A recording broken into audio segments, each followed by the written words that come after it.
네, 안녕하십니까. 반갑습니다. KT 서호영입니다. 컨택 센터 산업이요.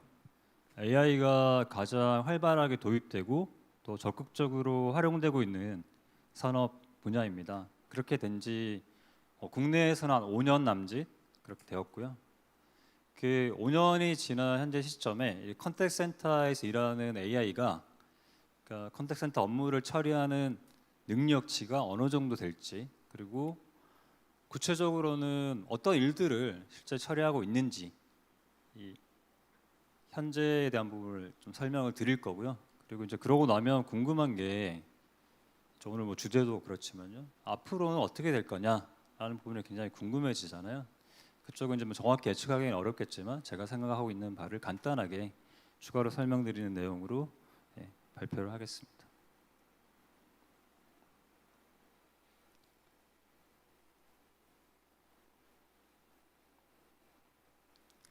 그러니까 올해 그 4월 중순부터 5월 중순까지요, AICC와 관련된 기사가 총 한 150여 건 정도 나왔습니다.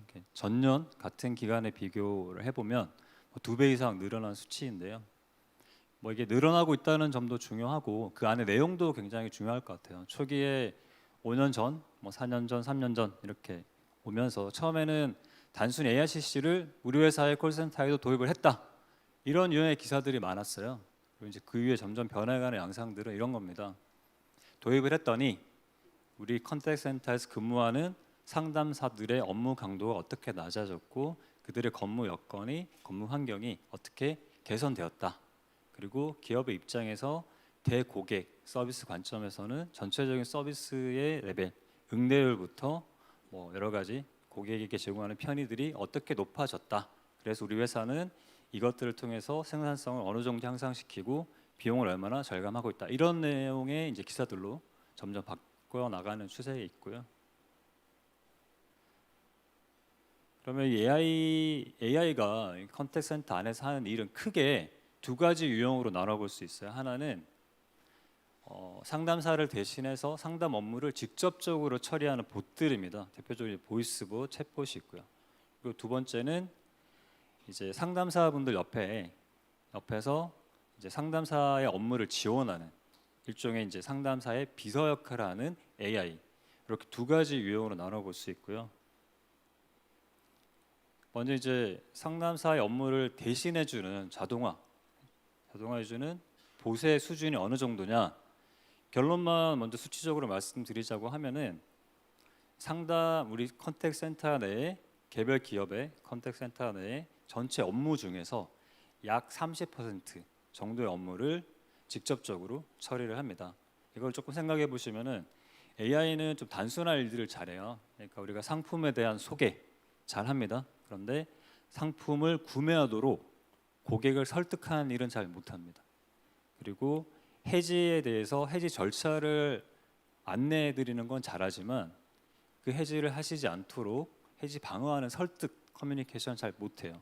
그래서 전체 우리 컨택센터 업무 중에서 약 30% 정도 평균적으로 이제 AI를 직접 응대하도록 그렇게 활용하는 수준에 있고요. 그리고 그렇게 AI가 직접 처리하도록 한 그 업무 안에서 자기가 완결적으로 수행해내는 비율이 한 75% 정도 됩니다. 나머지 25%는 자기가 처리해야 되는 업무임에도 불구하고 하다가 실패를 해서 이제 인간이 상담사한테 넘겨주는 비중이 되겠죠. 25%가. 이 수치가 5년 전에 처음 이제 도입됐을 때 훨씬 낮았겠죠. 근데 이 수치와 관련되는 이제 팩터가 두 개가 있는데, 하나는 이제 기술이죠. 기술이 점점 진화하고 여전히 한계 있는 부분들이 있고요. 또 하나는 이 사용자의 친숙도예요. 처음에 5년 뭐 4년 전에 처음에는 어떻게 했냐면요, 우리 컨택센터 전화를 했는데 보시 받으면은 우리 이제 고객님들이, 일반 대중들이 전화를 끊었어요. 끊거나 아니면 당황하다가 사람 바꿔달라, 어떻게 말해야 될지 모르고, 이제 그런 단계들을 많이 이제 지나왔고요. 지금의 뭐 사용자 친숙도 측면에서의 한계는 자연스러운 발화가 아직까지 기계는 인간에 미치지 못하는 점, 그 점인 거죠. 그래서 시나리오 기반의 이 대화라는 것이 결국에는 우리 인간에게는 좀 낯설거든요. 계속 이제 되묻기를 많이 하기도 하고 그런 부분에서 이제 불편함을 느끼는 정도로 완화되면서 전체적으로는 아래 보여드린 숫자처럼 30% 그리고 완결률은 한 75%이 정도에 와 있다. 그리고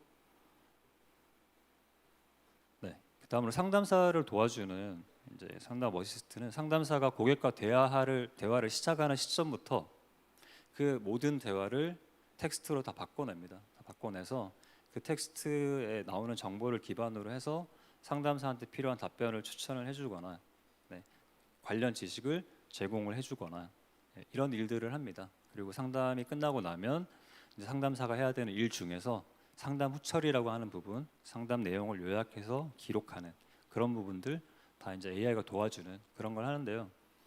이것의 효과는 저희가 이렇게 측정을 해요. 이제 이 상담 어시스트 기능을 켜놓고 평균 상담 시간을 측정을 합니다. 그리고 꺼요. 끄고 평균 상담 시간을 뭐 100석, 200석 상담석의 전체 끄고 켜서 평균적인 상담 시간의 갭을 구하면 그 갭이 한 8% 정도 됩니다. 그 말은 뭐 전체적인 상담 시간을 상담 어시스트를 통해서 8% 정도 단축할 수 있다.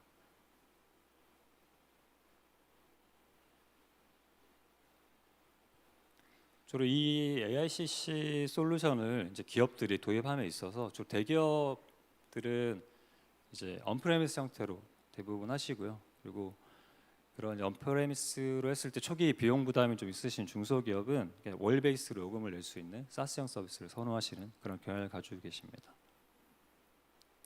언프레미스는 처음에 이제 시장에 도입됐을 때는 SI 비중이 굉장히 높았어요. 근데 지금은 굉장히 한 5년 거치면서 각 엔진과 서비스 모듈별로 이렇게 좀 체계화가 되어 있습니다. 그래서 지금 이 AICC를 구축형 언프레미스로 도입하신다고 하면 예를 들면은 뭐 불안전 판매 방지 솔루션을 도입하겠다, 금융권이죠. 하겠다고 하시면은 STT 엔진, 음성 인식 엔진, 그리고 TTS 엔진 이렇게 해서 운영 포털과 함께 이렇게 도입하시면 되고요. 그리고 아까 말씀드린 보이스봇을 우리 컨택트 센터에 도입하겠다 하셨을 때는 기관기와 연동할 수 있는 커넥터부터 운영할 수 있는 포털, 봇의 시나리오를 제작하는 프레임워크, STT 엔진, 음성 인식과 합성, 그다음 NL 엔진, 이도 추론 이렇게 해서 이제 도입을 하시는. 이거의 이점은 예전에 초창기에 대비했을 때 이제 전체적인 비용도 더 저렴하게 구축을 하실 수 있고 구축에 소요되는 기간도 많이 단축될 수 있는 그런 이점이 모듈화 이점으로 볼 수 있습니다. 사스형은 그냥 컨셉 자체가 그거잖아요. IT 시스템이 필요 없습니다. 클라우드로 다 제공을 해드립니다. 기업들은 딱 두 가지만 있으면 됩니다. 하나는 인터넷 연결할 수 있는 회선, 그리고 또 하나는 상담사분들 앞에 있어야 되는 PC. 두 가지만 있으면 나머지는 컨택트 센터에 필요한 솔루션들을 다 클라우드로 제공해드립니다 라는 컨셉이잖아요. 그래서 여기 보시는 것처럼 뭐 IPCC부터 상담 어플리케이션, 그다음에 AICC, 고객 포탈 이런 대표적인 그 컨택트 센터에 필요한 기능들을 월 베이스 요금으로 책정해서 상담 석당 과금하는 방식으로 이제 많은 기업들이 서비스를 제공을 하고 있습니다. 구체적으로 어떤 일들을 할까요? AI가 사례를 좀 저희 KT 고객의 사례를 말씀드리면 A 손보사 같은 경우는 여기 화면에 보시는 것처럼 딱 10가지 업무만 AI한테 맡겨서 처리를 합니다. 납입 최고 안내부터 뭐 연금 중도, 계좌 등록 이런 업무까지 딱 10가지 업무만 맡기는데요. 이렇게 맡겨서 이제 운영을 해보니까 아웃바운드로 이제 시료 안내해가지고 보험금 납부해달라라는 그 아웃바운드 업무를 사람이 할 때 대비해서 이 보색에 맡겼더니 전체적인 안내율, 성공률이죠. 그리고 입금률 이런 것들이 뭐 1.3배, 2.1배 높더라. 근데 왜 이럴까요? 우리가 이제 인간이 AI를 절대 이길 수 없는 AI만의 고유한 능력이라면 능력, 특성이라면 특성이라는 게 AI는 먹고 마시지를 않죠. 먹고 마시지를 않고 먹고 마시지 않으니까 화장실을 갈 필요가 없습니다. 그리고 또 이제 휴식도 하지 않죠. 그래서 여러 업무를 맡겼더니 이런 결과가 나오더라. 그리고 B 생명보험사 같은 경우는 이제 인바운드 업무에 이제 도입을 해서 운영을 하시고요. 이제 본인이 직접 아까 이제 설명드렸다시피 딱 여기 적혀 있는 뭐 1,000만 원 이하의 대출 신청부터 보험료의 납입과 조회 같은 업무만 직접 AI가 하도록 하고요.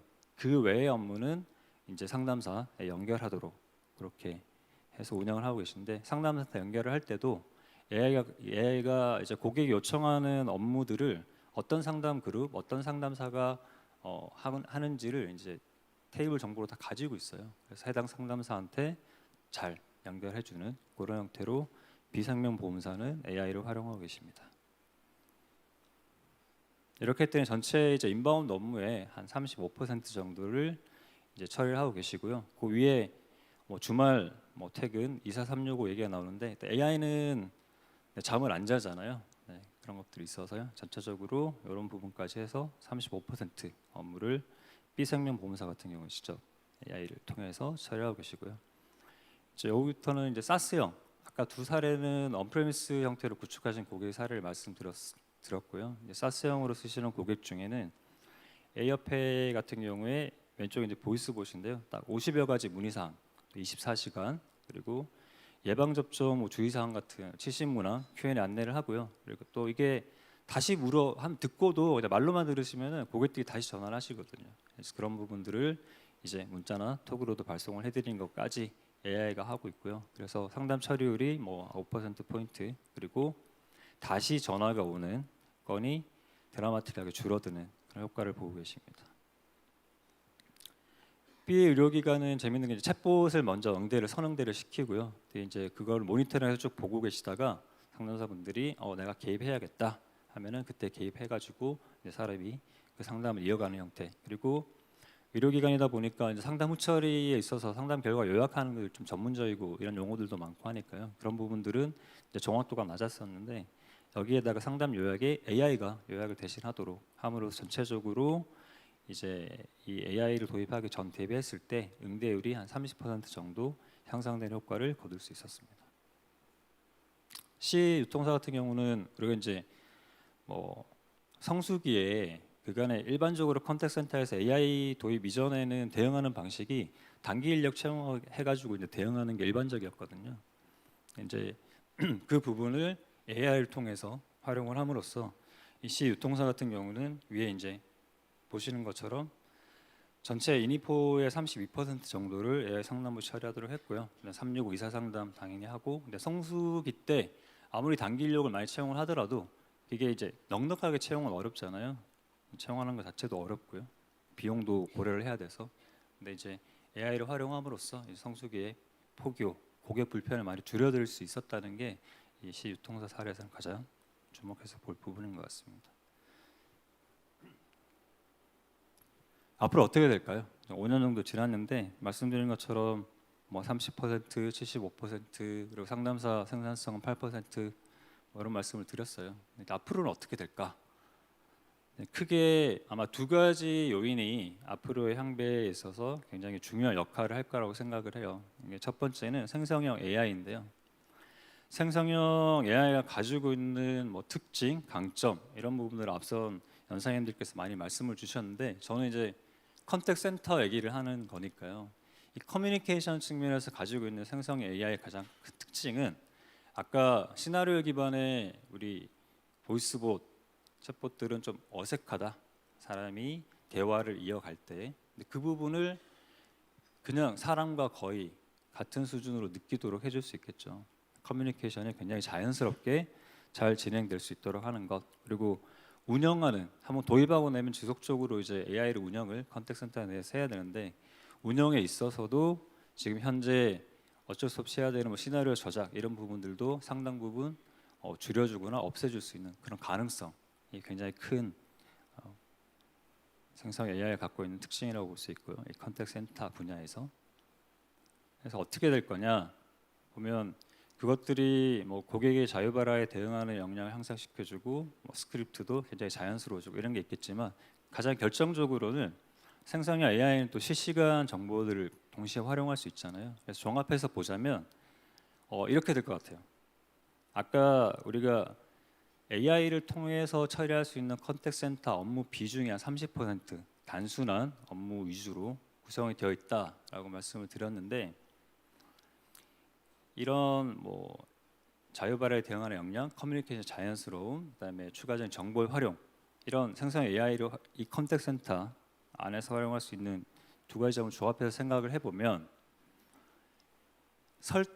어쩌면 이제 설득 커뮤니케이션까지 지금은 기술의 한계로 인해서 사람이 수행하고 있는 그 설득 커뮤니케이션까지 어쩌면 이 봇이 AI가 더 잘할 수 있게 될 수도 있지 않을까? 조금 예를 들어서 말씀드려보면은 지금 우리가 이제 구매에 대한 의사결정을 할 때 상담을 하잖아요. 뭐 구매하고자 하는 그 제품이나 서비스에 대해서 문의를 하고 이렇게 하다가 이제 충분한 정보를 얻고 나면 바로 구매 의사결정을 할 수도 있지만 일단 여기는 전화를 끊고 다른 기업 비슷한 제품과 서비스를 제공하는 다른 기업의 제품과 서비스에 대한 정보도 좀 탐색을 해본 다음에 비교해서 선택을 하겠다 이런 마음을 소비자로서 갖잖아요. 근데 이제 생성의 AI가 전화를 받아서 상품에 대한 안내를 하고 그리고 고객의 관심이 어떤 점에 있는지를 알고 나서 그 고객한테 이렇게 말할 수 있겠죠. 고객님, 그냥 지금 사시는 게 고객님한테 제일 좋아요. 제가 저희 회사뿐만 아니라 B사, C사 것도 지금 다 알아봤는데요. 저희께 제일 좋습니다. 가격이 제일 좋아요. 이렇게 말할 수 있겠죠. 네. 근데 그런 말을 사람이 할 때보다 AI가 할 때 오히려 추가적으로 또 편하게 요청을 할 수도 있겠죠. 네. 그러면 E도 좀 알아봐 줄 수 있겠냐 이렇게요. 네. 그런 점에서 30%가 굉장히 비약적으로 40% 50% 어쩌면 이제 설득 커뮤니케이션 영역에까지 AI가 활용될 수 있는 가능성이 열리지 않을까 하는 게 하나고요.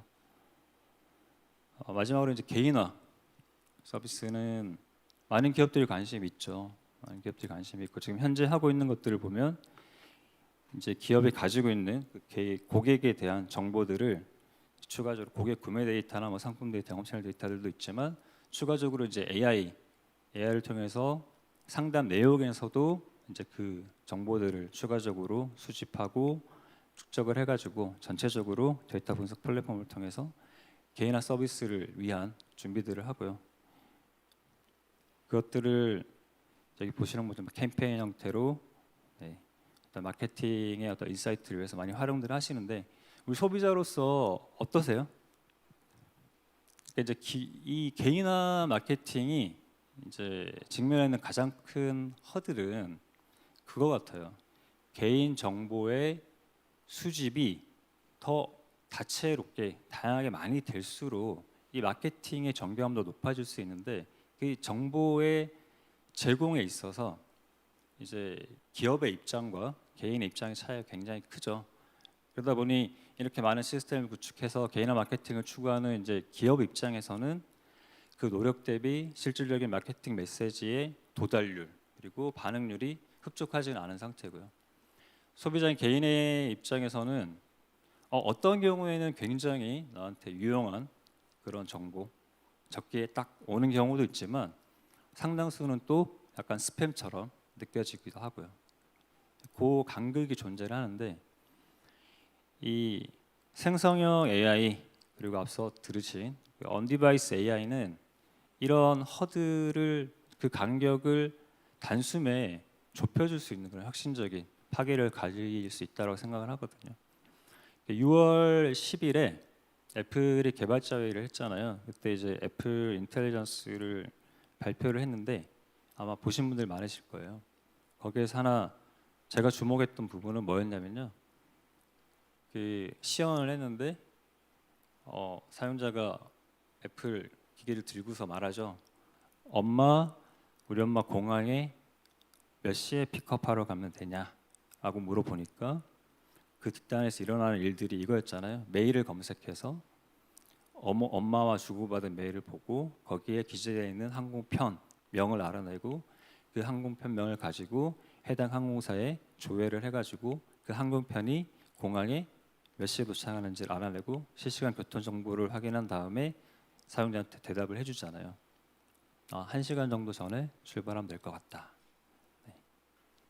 그게 그런 서비스를 이용하기 위해서 그 안에 수많은 개인정보를 활용하게 되잖아요.